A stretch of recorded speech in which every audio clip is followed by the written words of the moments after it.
అది దేశ రాజధాని కాదు, రాష్ట్ర రాజధాని కాదు, కనీసం పట్నం కూడా కాదు. ఓ మారుమూల పల్లెటూరు. కానీ పండగొచ్చిందంటే చాలు వందలాది బుగ్గకార్లు ఆ గ్రామానికి చేరుతాయి. పల్లెటూరేంటి, బుగ్గకార్లేంటి అని ఆశ్చర్యపోతున్నారా? అయితే ఆ స్టోరీ ఏంటో మీకు తెలియాల్సిందే. అన్ని రకాల చర్మ సమస్యలకు శాశ్వత పరిష్కారం ఈ శ్రీత 9281458181. నువ్వు నాకు నచ్చావు సినిమాలో మన మాటల మాంత్రికుడు త్రివిక్రమ్ డైలాగ్ ఒకటి ఉంటుంది.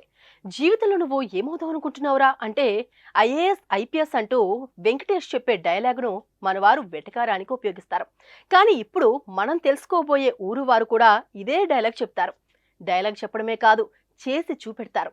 ఉత్తరప్రదేశ్లోని జౌన్పూర్ జిల్లాలోని మాధోపట్టి అనే గ్రామం ఉంది. 75 ఇళ్లున్న ఈ గ్రామంలో 51 మందికి పైగా ఐఏఎస్ ఐపీఎస్ అధికారులున్నారు. ఈ ఊరి నీటిలో గాలిలో ఏదైనా మాయాజాలం ఉండుండాలి. లేకపోతే కేవలం 75 ఇళ్లున్న గ్రామంలో 51 మందికి పైగా ఐఏఎస్ ఐపీఎస్ అధికారులు ఎలా ఉంటారు? అవును, ఈ ఊరు ఒక గ్రామం కాదు. ప్రతి ఇంట్లో ఒక ఐఏఎస్ ఐపీఎస్ ఉంటారు. కాబట్టి దీనిని ఐఏఎస్ ఫ్యాక్టరీ అని, ఆఫీసర్ విలేజ్ ఆఫ్ ఇండియా అని కూడా పిలుస్తారు. అందుకే ఈ చిన్న గ్రామం సర్వత్రా చర్చనీయాంశంగా మారింది. ఈ గ్రామంలో ఐఏఎస్ ఐపీఎస్ అధికారులు మాత్రమే పుడతారని చెబుతారు. మొత్తం 75 ఇళ్లున్న గ్రామంలో 47 మంది ఐఏఎస్లు ఉత్తరప్రదేశ్ సహా దేశంలోని ఇతర రాష్ట్రాల్లో పనిచేస్తున్నారు.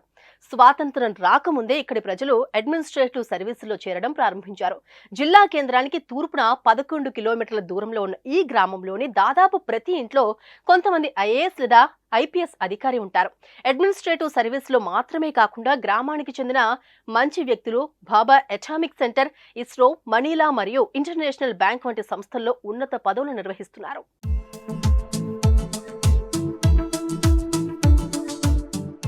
సిర్కోనే డెవలప్మెంట్ బ్లాక్లోని మాధవపూర్ పట్టి గ్రామంలో పండుగల సమయంలో గ్రామంలోని ప్రతి వీధిలో ఎరుపు మరియు నీలం లైట్లతో వాహనాలు మాత్రమే కనిపిస్తాయి. గ్రామంలోని జనాభా దాదాపు 800. ఇందులో అత్యధిక సంఖ్యలో రాజపుత్రులు ఉన్నారు. మాధవపూర్ పట్టి గ్రామం యొక్క పెద్ద ప్రవేశ ద్వారం ఆ గ్రామాన్ని ప్రత్యేకంగా భావిస్తుంది. దేశంలోని ఇతర గ్రామాలకు ఈ గ్రామం ఆదర్శంగా నిలుస్తోంది. విశేషం ఏమిటంటే ఈ గ్రామంలో కోచింగ్ ఇన్స్టిట్యూట్ లేదు. అయినప్పటికీ యువత కష్టపడి అంకిత భావంతో ఉన్నత స్థాయికి చేరుకుంటున్నారు.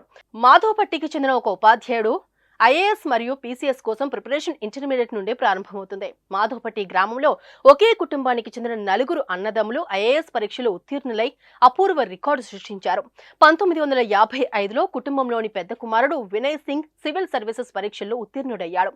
పదవీ విరమణ సమయంలో ఆయన బీహార్ ప్రధాన కార్యదర్శిగా ఉన్నారు. సోదరులు ఛత్రపాల్ సింగ్, అజయ్ కుమార్ సింగ్ కూడా 1964లో ఐఏఎస్ అయ్యారు. ఆ తర్వాత 1968లో తమ్ముడు శశికాంత్ సింగ్ యూపీపీఎస్సీ పరీక్షలు ఉత్తీర్ణుడయ్యాడు. 5వ ఐఏఎస్ కూడా ఈ కుటుంబం నుంచి వచ్చింది. 2002లో శశికాంత్ కుమారుడు ఎస్ఎస్వి ప్రతిష్టాత్మక పరీక్షలో 31వ ర్యాంక్ సాధించి ఐఏఎస్ అయ్యాడు. మాధవపట్టి గ్రామానికి చెందిన కొడుకులే కాదు, కూతుర్లు, కోడళ్లు కూడా గ్రామ ప్రతిష్టను పెంచారు.